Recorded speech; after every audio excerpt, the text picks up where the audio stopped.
നമസ്കാരം. Raf talk ഫുട്ബോളിലേക്ക് എവർക്കും സ്വാഗതം. ആബ്സല്യൂട്ട്ലി സ്പിരിറ്റഡ് പെർഫോമൻസ് ആണ് ന്യൂ കാസിൽ യുണൈറ്റഡ് നടത്തിയത്. പക്ഷേ വിധി കളി ജയിക്കാനായിരുന്നില്ല. അവസാന നിമിഷം വഴങ്ങിയ പെനാൽറ്റിയിൽ അവർ സമനിലയിൽ വീണുപോയി. 2-2 സമനില. സെൻറ്റ് ജെയിംസ് പാർക്കിൽ എല്ലാ അർത്ഥത്തിലും അവർ വിജയം അർഹിച്ചതായിരുന്നു. അവസാന ഘട്ടത്തിൽ ലൂയിസ് ഹാല് വിക്ടർ മുനോസിനെ ഫൗൾ ചെയ്യുന്നു.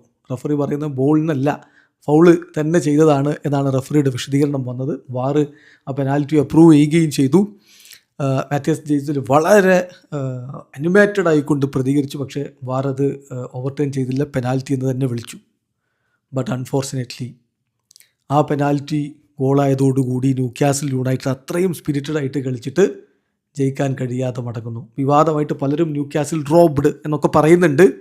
ബട്ട് അത് പെനാൽറ്റി തന്നെയാണ്. റഫറി കൃത്യമായിട്ട് വിളിച്ചതാണ്. എന്നാൽ മറുഭാഗത്ത് ന്യൂ കാസിലിന് അനുകൂലമായിട്ടുള്ള വിളികൾ നടന്നില്ല എന്നുള്ള ഒരു കാര്യം കൂടി പലരും ചൂണ്ടിക്കാണിക്കുന്നുണ്ട്. റഫറിങ്ങിനെതിരെ വിവാദമുണ്ട്.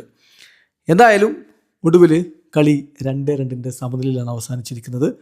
ഗാക്പോ സമനില ഗോള് ആദ്യം നേടുകയുണ്ടായി. പിന്നീട് വീണ്ടും വില്ലോക്കിലൂടെ ന്യൂ കാസിൽ യുണൈറ്റഡ് ലീഡെടുത്തു. അവസാനമാണ് സബോസ്ലൈ ഈ ഒരു പെനാൽറ്റി ഗോളായിരുന്നു. അപ്പോൾ ഹാളിൻ്റെ കാര്യം തന്നെ അദ്ദേഹം അതർവൈസ് നല്ല ഗെയിമാണ് കളിച്ചത്. ബട്ട് അൺഫോർച്ചുനേറ്റ്ലി ആ ഒരു കോസ്റ്റ്ലി ആയിട്ടുള്ള എറർ അവസാനത്തിൽ വരുത്തിപ്പോയി. 2-2 സമനില. എലാങ്കയും വില്ലോക്കുമാണ് ന്യൂ കാസിലിന് വേണ്ടി ഗോൾ അടിച്ചെങ്കിൽ ഗാക്പോയും സബോസ്ലോയുമാണ് ലിവർപൂളിനായിട്ട് ഗോളുകൾ കണ്ടെത്തിയത്. മത്സരത്തിൽ ന്യൂ കാസിലിൻ്റെ മുന്നേറ്റങ്ങൾ നയിച്ചുകൊണ്ട് ഒസൂല, അതുപോലെ ബാർനസ്, വീസ, എലാങ്ക എന്നിവരൊക്കെ ഒരുമിച്ചാണ് നടത്തുമ്പോൾ മറുഭാഗത്ത് അലക്സാണ്ടർ ഐസക്കിനെ മുന്നിൽ നിർത്തി എൻഗുമോഹ, വേർഡ്സ്, ഗാക്പോ എന്നിവരൊക്കെ മുന്നേറ്റത്തിൻ്റെ ചുക്കാൻ ഏൽപ്പിച്ചുകൊണ്ടാണ് ലിവർപൂൾ ഇറങ്ങിയത്. എന്നാൽ തുടക്കത്തിൽ തന്നെ ലിവർപൂളിന് പണി കിട്ടി.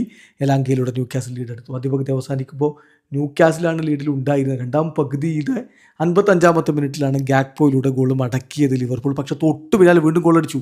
വില്ലോക്കിലൂടെ ന്യൂ കാസിൽ വീണ്ടും ലീഡ് പിടിച്ചു. ആ ലീഡിന് അവർ ജയിച്ചും തോന്നിയതാണ്. പക്ഷേ അവസാന ഘട്ടത്തിലുള്ള ഈ നാടകീയത, ഈ പെനാൽറ്റി സബോസ്ലൈ ഗോളാക്കിയതോടുകൂടി 2-2 സമനിലയിൽ മത്സരം അവസാനിക്കുകയായിരുന്നു. വീഡിയോ അവസാനിക്കുന്നു. ഫുട്ബോൾ ലോകത്തെ കൂടുതൽ വിശേഷങ്ങളുമായി റാഫ് ടോക്സ് വീഡിയോ എത്താം.